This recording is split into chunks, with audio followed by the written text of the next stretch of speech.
정의를 외치면 손해보는 나라, 다시 다르게 말하면 이재명 대통령 되면 손해보는 나라? 여러분, 정의를 말하면 어떻게 될까요? 당연히 존경받고 응원받아야 하는 게 아닐까요? 하지만 현실은 다릅니다. 정의를 외치는 순간 조롱당하고 불이익을 받고 결국 외면당하는 사회가 되어버렸습니다. 왜 이렇게 된 걸까요? 왜 우리는 불의를 보고도 입을 닫아야만 하는 걸까요? 오늘 이 질문에 대한 답을 찾아보겠습니다. 정의를 외치면 따돌림 받는 현실, 정의를 말하면 손해보는 사회. 그 이유는 단순합니다. 이 사회는 정의를 외치는 사람보다 침묵하는 사람을 더 원하기 때문입니다. 직장에서 부당한 일이 벌어졌을 때 용기 내어 문제를 지적하면 돌아오는 건 칭찬이 아니라 왕따입니다. 사회에 고발을 했다가 해고당한 사람들, 내부 비리를 폭로했다가 고소당한 사람들, 이들의 공통점은 뭘까요? 바로 정의를 외쳤다는 겁니다.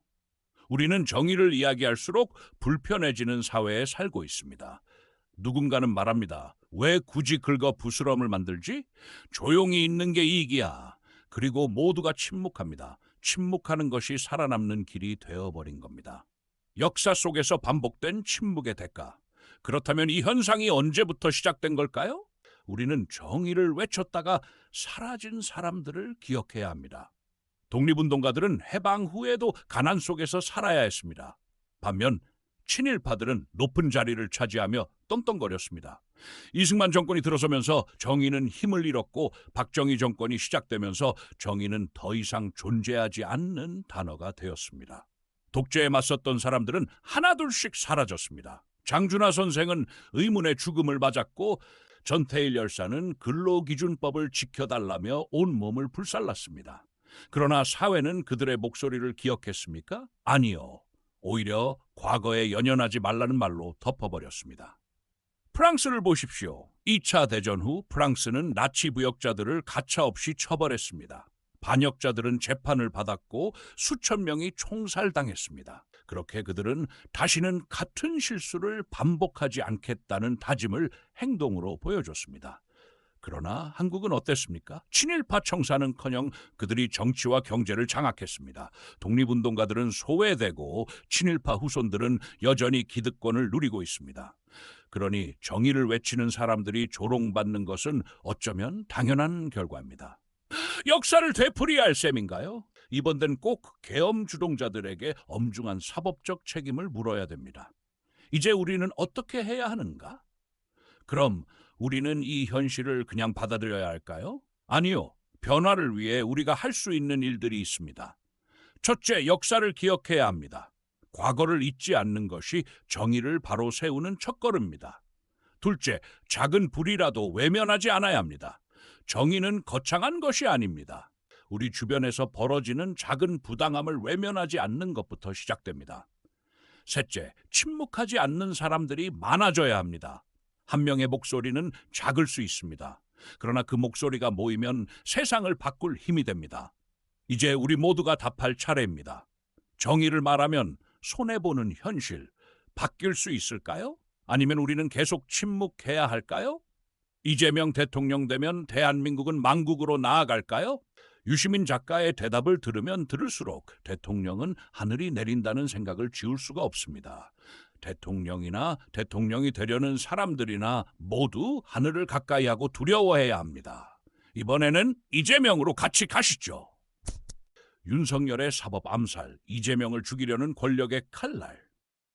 여러분, 대한민국이 사법 독재의 시대로 돌아가고 있습니다. 윤석열 대통령이 검찰권을 정치적 암살 도구로 사용해 이재명 대표를 사법적 지옥으로 밀어넣었죠.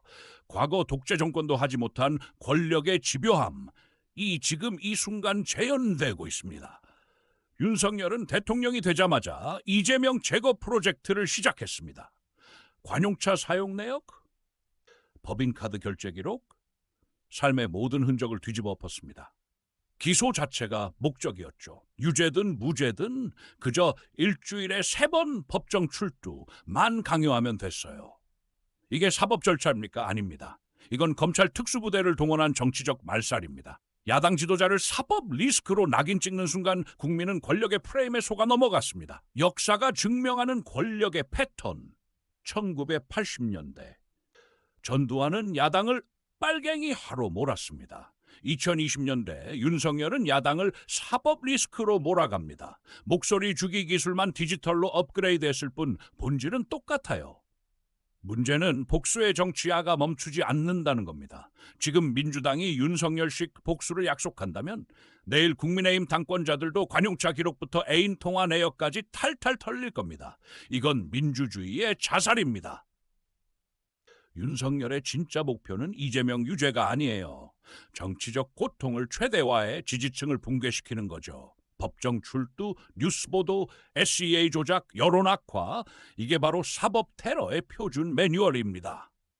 국민 여러분, 이재명이 싫어도 권력의 칼날이 내 목에 들이대는 순간을 상상해 보세요. 내일은 당신의 카톡 대화 기록이 10년 전 세금 내역이 기소 재료로 전락할 수 있습니다. 지금 이재명에게 일어나는 일은 시험판입니다. 성공하면 이 시스템은 영구히 굳어집니다. 다음 타자는 당신이 지지하는 그 사람입니다. 그리고 그 다음은 우리 모두 또는 여러분이거나 여러분 자녀가 될 것입니다. 저는 묻습니다. 사법이 정치의 개가 되어도 좋습니까? 기소가 복수의 도구로 전락해도 합니까? 만약 아니다 생각한다면 이 영상을 10명에게 공유하세요. 댓글로 나는 침묵하지 않는다 적어주세요. 민주주의는 관용이 아니라 분노로 지켜집니다. 대한민국 조국 수호 누가 검찰을 조종하는가를 끝까지 폭로합니다. 구독과 알림 설정은 생존을 위한 필수 행동입니다. 유시민 작가가 비유적으로 하신 말이지만 진짜로 그랬으면 좋겠습니다. 저런 식으로 탈탈 털어서 과연 안 걸릴 사람이 있을까? 단 1%도 없다고 봅니다. 대한민국 국민 모두도요. 코에 걸면 코걸이, 귀에 걸면 귀걸이 아니던가요? 다만 검찰이 이재명을 몇 년간 털었는데도 나오는 거 없이 그저 가짜 증언뿐인 내용으로 봐서는 1%인가 봅니다. 폭도들이 서울 서부지방법원 점검 폭동 날뛰고 국힘이 아무 말 대잔치하는 이 밑짓을 이 나라 법이 무너진 진짜 이유는 뭐라 말입니까? 검찰이 판사입니까? 여러분, 오늘 이어서 말할 내용은 이 나라 사법 시스템의 치명적 오류입니다. 누군가는 폭도라 부르고 누군가는 국힘이라 말하지만 진짜 문제는 뒤에서 이 모든 것을 봐주는 검찰이라는 걸 아십니까? 이 영상 끝까지 들어보시고 여러분이 속고 있다는 사실을 깨달으세요. 얼마 되지 않았습니다. 경찰이 경호차장 구속영장을 청구했는데 검찰이 반려했습니다. 이유도 없이, 설명도 없이. 그냥 안 됩니다. 끝. 검찰이 판사입니까? 아니면 자신들이 법 위에 있다고 생각합니까? 이건 단순한 반려가 아닙니다. 권력의 오만입니다. 경찰은 수사기관이고 검찰은 기소기관이죠. 그런데 검찰이 중간에서 심판탄을 하겠다. 이게 말이 됩니까? 시스템의 모순을 날카롭게 지적해봅니다. 여러분, 여기서 문제는 이중사법 시스템이 형성된다는 겁니다. 경찰이 수사, 검찰이 반려, 검찰이 다시 기소, 판사가 기각. 이게 법이냐? 이건 시스템의 부패입니다. 검찰이 기소를 반려할 권한이 있다는 건 사실상 무죄 추정 원칙을 무너뜨리는 행위입니다. 기계적으로 기소하라는 말이 아니라 편간 가르기를 멈추라는 겁니다. 정치 언론과의 유착 의혹 제기해 봅니다. 언제부터 검찰이 특정 세력의 방패가 되었습니까? 폭도들이 마음 놓고 날뛰는 이유, 국힘이 아무 말 대잔치를 하는 이유, 바로 뒤에서 검찰이 봐줄 거다 하는 자신감이 있기 때문이에요. 검찰이 자기 편 언론과 손잡고 여론 조작을 한다는 걸 모르시나요? 이건 사법 시스템의 실종입니다. 정의가 정치적 도구로 전락했어요. 해결책은 명확합니다. 첫째, 검찰의 반려 권한 폐지, 기소는 기계적으로. 둘째, 경찰 수사 권한 독립, 정치적 간섭을 차단하라. 셋째, 이 모든 것을 지켜보는 국민이 나서야 합니다. 여러분의 공분이 없으면 이 시스템은 더 큰 괴물이 될 겁니다. 지금 댓글로 의견을 남기고 이 영상을 공유해 주세요.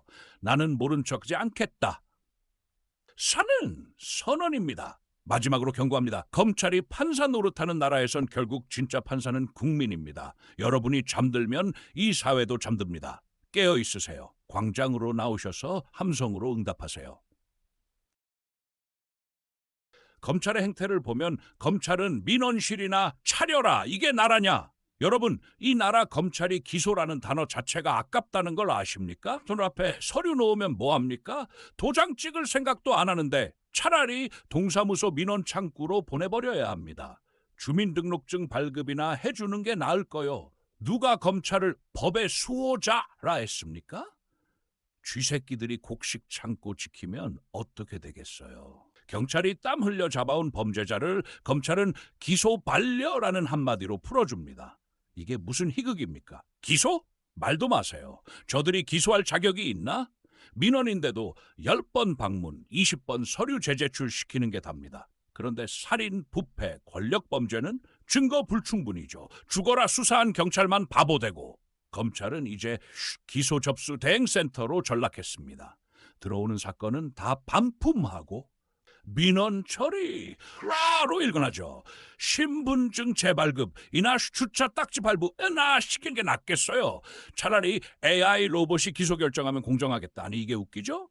경찰은 죽도록 수사하고 검찰은 누워서 침 뱉기, 기소 바라는 이름의 게으름 권력, 국민 세금으로 저들 월급 주는 게 더 큰 범죄입니다. 여러분, 김치 냉장고를 아십니까? 김치를 썩히지 않게 관리해야 하는데 검찰은 오히려 썩은 김치를 보관하는 냄새 창고입니다. 악취가 진동해도 문을 꽁꽁 닫아 걸죠. 이제 검찰청사에 민원실 간판을 달아주고 직원들에게 고객 응대 매뉴얼을 들려주세요. 기소는 3번 창구, 민원은 5번 창구요.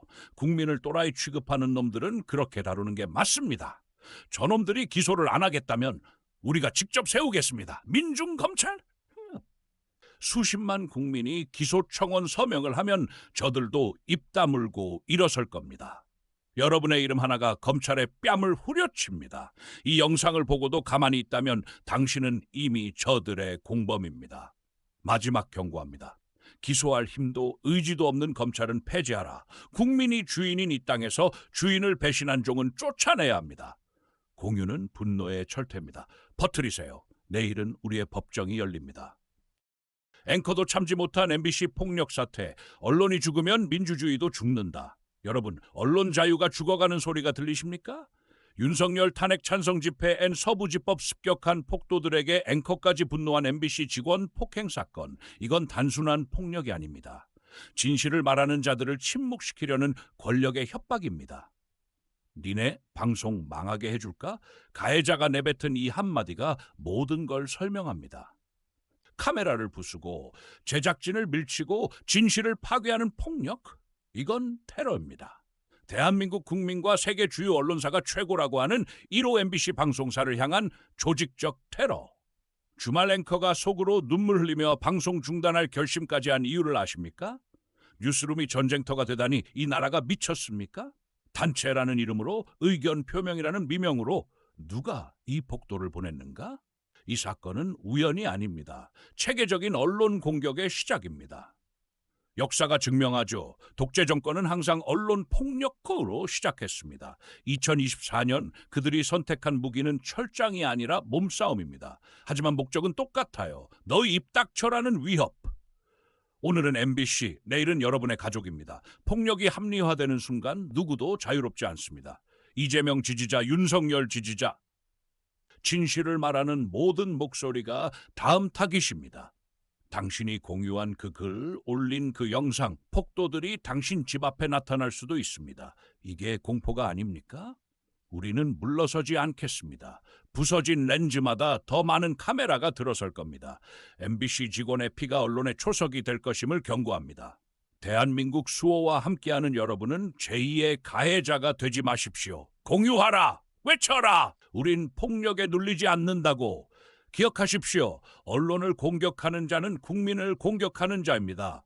대한민국 조국 수호 분노는 국민의 분노입니다. 내일의 헤드라인을 대한민국 수호와 함께 만들어가는 것은 어떠신지요? 이 모든 것의 끝은 어디인가? 대한민국이 직면한 진실의 전쟁. 여러분, 오늘 우리가 목격한 것, 검찰의 권력남용, 정치적 복수, 언론에 대한 폭력, 이 모든 것이 한 줄기 강물처럼 열려 있다는 걸 깨달으셨나요? 이건 우연이 아닙니다. 체계적인 유주의 붕괴 프로젝트의 시작입니다. 경찰 수사를 무시하는 검찰, 야당 지도자를 사법 테러로 몰아가는 권력, 진실을 말하려는 언론을 공격하는 폭도들. 이 모든 것은 국민의 눈과 입을 막으려는 같은 뿌리에서 나온 열매입니다. 문제는 다음 단계입니다. 오늘이 검찰, 내일이 언론이라면 모래시계의 마지막 모래알은 국민의 자유입니다. 1980년 광주는 진실 말하면 죽는다는 경고를 들었습니다. 2024년 MBC는 방송하면 부순다는 협박을 받았죠. 44년이 지난 건 폭력의 수위뿐입니다.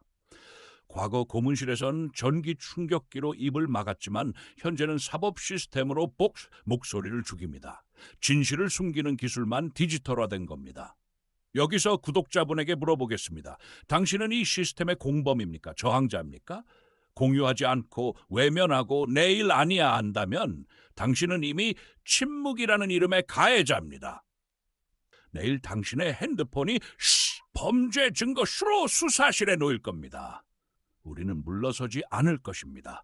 부서진 것들을 모아 더 단단한 진실을 만들 겁니다. 오늘 새롭게 돌아왔습니다. 새로운 대한민국 조국수호의 첫 발걸음이었습니다. 감사합니다.